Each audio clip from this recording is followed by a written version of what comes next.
Corregedor Nacional de Justiça determina afastamento de juíza Gabriela Hart e desembargadores do TRF4. Gravíssimo! Bom, vamos por partes. Sim. Vamos por partes. Agora deixa eu escolher qual que é a melhor parte. Para começar?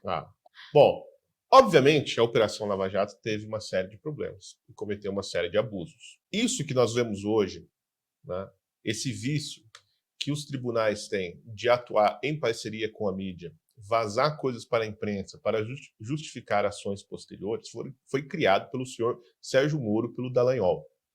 Né? Certos abusos cometidos pelo Alexandre de Moraes foram testados primeiro pela Operação Lava Jato. O problema é que, na época, era para foder o PT. E nós, da direita, achávamos tudo muito bonito. Né? Esse atropelo da lei, né, em prol de ferrar os nossos inimigos. Mas vamos também ser justos. Os atropelos não eram tão graves quanto os que são agora, né, que são cometidos agora. Mas abusos havia, né, e, de fato, o senhor Sérgio Moro cometeu alguns deles. No caso da juíza Gabriela Hart, não. Isto é outra história. Qual é o problema aqui dessa história? Né? O problema é o seguinte, né? E prestem atenção que agora essa aqui vai ficar bom até pro corte. Né? Tudo o que você precisa saber sobre o caso do afastamento da juíza Gabriela Hart. Bom, Gabriela Hart foi a juíza que condenou Lula a 12 anos e 11 meses de prisão por corrupção ativa, corrupção passiva e lavagem de dinheiro na ação penal que envolve o sítio Santa Bárbara, lá em Atibaia, aquele sítio que não era do Lula, segundo o próprio Lula. A juíza foi afastada do cargo pelo Luiz Felipe Salomão, que é o corregedor do CNJ e é também ministro do STJ. Salomão foi indicado à vaga do STJ em 2008 por ninguém menos do que o então presidente Luiz Inácio Lula da Silva. E isso é tudo que você precisa saber do caso. Se você não entendeu, nós temos um vídeo que vai deixar as coisas mais claras. Pode pôr aí, Dani? Que eu nunca contei isso, mas, por exemplo, de vez em quando ia um procurador, entrava lá de sábado ou de semana para visitar se estava tudo bem. Entrava 3 ou 4 procuradores lá e perguntava tudo bem, falava, não está tudo bem, só vai estar bem quando eu foder esse Moro. Sabe? Não, vocês cortam a palavra foder aqui. Não, é quando eu falava assim, olha, quando eu estou aqui para me vingar dessa gente. Eu estou aqui para me vingar dessa gente. Né? Não dá para entender o caso da Gabriela Hart no CNJ, conduzido pelo Salomão, que foi colocado no STF pelo Lula, sem levar em conta o plano do Lula de se vingar dessa gente. Quem é essa gente? As pessoas que o condenaram à prisão, né, e que o jogaram lá no SPA da Polícia Federal, em Curitiba, né, durante 18 meses. Né? E uma das pessoas importantes nessa história é a senhora Gabriela Hart, porque é aquela juíza que ficou famosa, vocês lembram, com a frase: se continuar neste tom, teremos problema. Né? Vocês se lembram, quando o Lula tentou engrossar para cima dela, só porque ela era mulher, né, ela teve que lembrar o Lula que, apesar de ser mulher, né, ou até por ser mulher, ela também era juíza e uma autoridade. Né? E o Lula devia ter mais respeito, porque afinal aquilo ali não era audiência de custódia, ninguém estava ali para lhe oferecer um cafezinho, um cobertor, né, um casaco para ele parar de passar frio, não, ele estava sendo devidamente interrogado. E a Gabriela, né, foi a juíza que o condenou. Né? O tempo passou, né? E apareceu o Luiz Felipe Salomão, que, aliás, foi o mesmo que abriu o processo contra a juíza Ludmila Lins Grilo, né, que a levou à aposentadoria compulsória, né, por um monte de desculpa, mas a gente sabe qual é o caso. O caso é que ela era amiga do Alan. Né? Mas aí inventaram um monte de desculpas técnicas lá para afastá-la. A mesma coisa que o Luiz Salomão foi devidamente escalado, né, como corregedor do STJ, do CNJ, né, para, como diz o Lula, tá, estou usando a expressão aqui, desculpa, não é minha, é do Lula, para foder a Gabriela Hart e se vingar dessa gente. Né? Então, o Salomão ficou esperando lá desde 2008 para, assim, pagar o benefício que recebeu do Lula. Né? E é por isso, minha gente, que eu falo que essa Constituição é uma merda e ela está podre e o Estado brasileiro já caiu. Não é que vai cair, que tem alguém tentando dar um golpe, porque as instituições foram criadas por gente que não tinha um pingo de juízo na cabeça. Todo mundo fala, Ulisses Guimarães. Ulisses Guimarães é o pai desta bosta. Né? E as instituições foram criadas justamente para dar nisso, né? Para criar essa série de conflitos entre poderes, né? Que se tornam cada vez mais politizados, né? Infiltrados pela política, né? Em que a gente simplesmente é incapaz de conseguir perceber alguma justiça nas ações do judiciário. Né? Afinal, se o cara que está julgando, a juíza que condenou o Lula, foi colocado lá pelo próprio Lula, qual é o ser humano no mundo, a não ser, sei lá, um Noblar, por exemplo, vai achar que não há nenhuma interferência política no julgamento dessa coitada. Né? É impossível alguém achar, mesmo que não haja, mesmo assim que o senhor Salomão seja o juiz mais ilibado, neutro e apegado aos fatos e às leis que existem neste país. Muito bem, mesmo que ele fosse isso, né?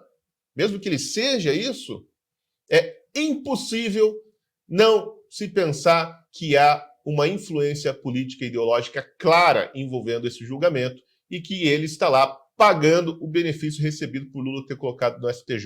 Não estou dizendo que é isso, só estou dizendo que a percepção popular é essa. E é impossível não levar isso em consideração. E isso só é possível graças a um treco chamado Constituição Federal, criado em 1988, que serve justamente para isso mesmo. Para quê?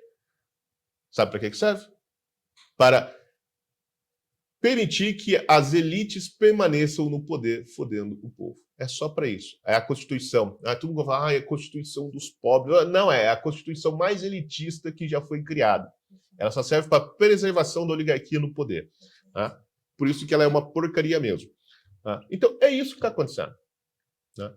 É só isso. E nada mais. Né? O que estão fazendo é inventar um monte de história que talvez tenha alguma, de fato, erros cometidos por ela na condução do acordo com o Ministério Público a respeito do destino do dinheiro dos acordos de leniência, né? Mas isso aí, sabe o que é? Chama-se multa de trânsito. Né? O Conselho Nacional de Justiça, que não deveria nem ter sido criado, aliás, né? Porque não basta a Constituição de 88 ser uma bosta, né? Ela precisa ser piorada depois. Né? Então, o que a oligarquia faz? A oligarquia fala assim, depois a gente vira juiz, o que pode fazer? Não cabe mais gente na oligarquia. A gente precisa fazer... Né? A elite tem postos, assim, limitados. Então, a gente precisa expandir. Né? Eu preciso colocar um monte de gente lá, meus parentes, dentro do judiciário. Então, como que faz? Então, vamos criar um outro órgão. Vamos criar um negócio chamado Conselho Nacional de Justiça. Né? E foi criado, né, naquela maldita emenda 45, lá em 2004, se eu não me engano, 2005, né, foi inventado esta porcaria que até hoje não provou a que veio. Né? Pensando assim, não provou a que veio fazer um benefício no Brasil. Né? Até agora, nós não vimos, né, nenhum benefício trazido pelo Conselho Nacional de Justiça. A emenda 45 deveria ser revogada pelo Congresso Nacional. Eu nem sei se eu posso falar que uma emenda pode ser revogada, porque eu não sei se eu estou cometendo algum crime aqui, né? Mas o que eu imagino que não, porque eu estou dizendo que os deputados e os senados, né, democraticamente eleitos, né, e no exercício do seu cargo deveriam fazer um projeto, submeter, né, a avaliação do Congresso Nacional e ser votado para revogar a emenda 45 e acabar com o Conselho Nacional de Justiça, né, que só serve para quê? Para perseguir juízes. Né? Pelo menos é esse o exemplo que está dando. Então, qual que é o caso? O caso é o seguinte, né?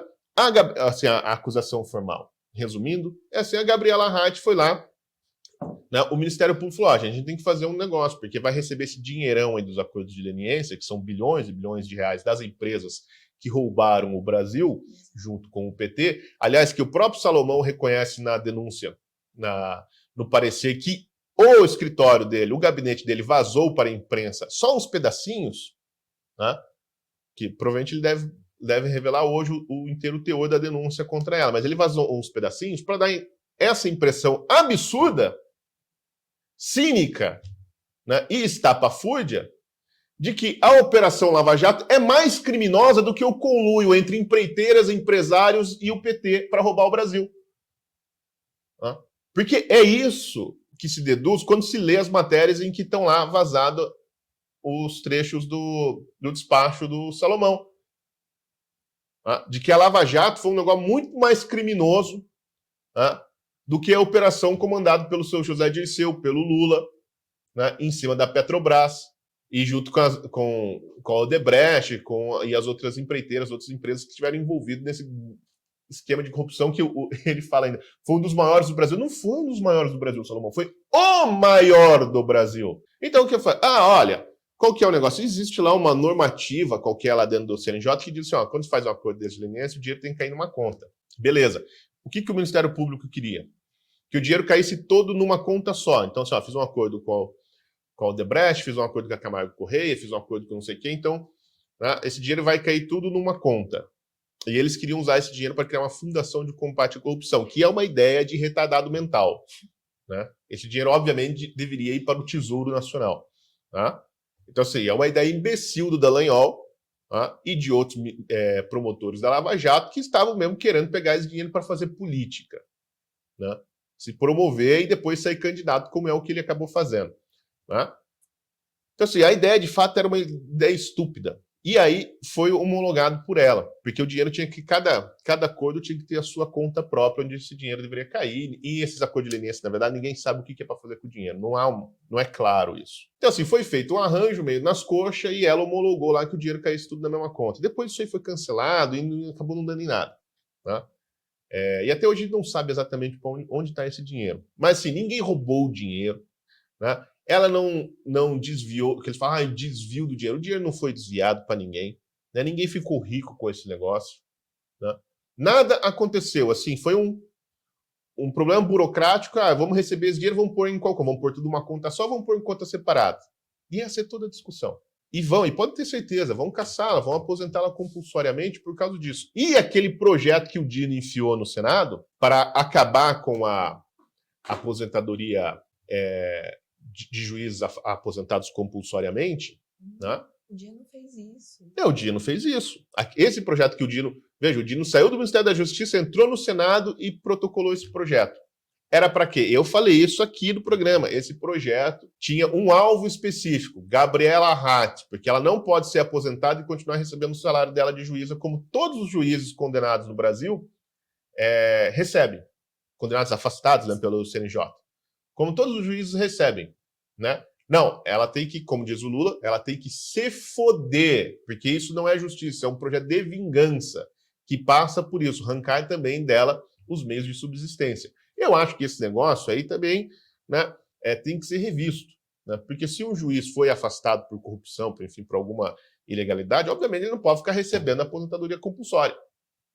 Agora, isso está lá na lei. E quem que criou isso? Foi a própria oligarquia do judiciário que inventou uma porcaria dessa para proteger os seus.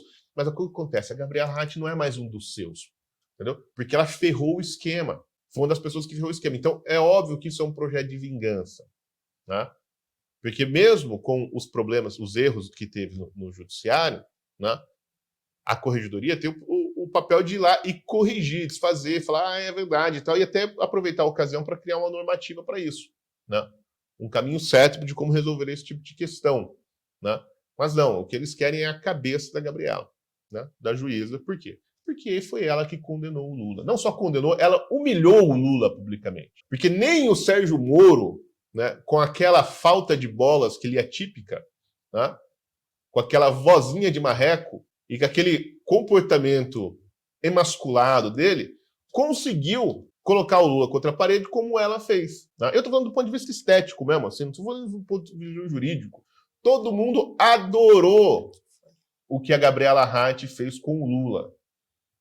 Foi praticamente a malhação do Judas. Como ele não podia fazer nada com o sujeito, o povo não pode fazer nada, o povo não pode se vingar do político safado, a gente se vinga simbolicamente dessa maneira, ver ele sendo humilhado. E o que ela fez foi humilhar o Lula. E é por isso que o Lula está aí para fuder com ela, e está movimentando as peças do tabuleiro para que isso aconteça. Bom, é isso aí que está acontecendo, né? O julgamento da Gabriela Reit é isso aí e mais nada. Vai ter um monte de desculpa esfarrapada, óbvio, vão achar lá que ela colocou uma vírgula errada aqui, ó, no processo, né? Mas isso aí são todas desculpas para persegui-la politicamente, porque ela teve a ousadia de condenar o Lula a 12 anos e 11 meses de prisão por lavagem de dinheiro, né, corrupção passiva, corrupção ativa e, sei lá, mais algumas outras coisas aí que tem no currículo dele, do qual ele nunca foi inocentado, né? Não é como o Bonner disse, não é? Exatamente, ele nunca foi inocentado. O que fizeram foi o seguinte, acharam um problema no processo, o quê? O CEP estava errado. Né? Era um problema de CEP. Falaram, o CEP aqui do processo está errado, então vamos anular tudo isso aqui e mandar para o lugar certo. Né? E qual que é o lugar certo na cabeça deles? Brasília. E sabe quem está lá em Brasília? Né? Todo mundo que se beneficiou do esquemão do Lula. Né? Então, é só isso que aconteceu. Né? Ele nunca foi inocentado, né? Ele foi condenado em caralhos de instância, né, por, sei lá, 15 juízes, sei lá quantos juízes, né, em várias instâncias, em vários processos, em processos diferentes. Né? E é isso, e ela teve a ousadia de fazer um negócio desse, e é só por isso que está acontecendo o que está acontecendo hoje.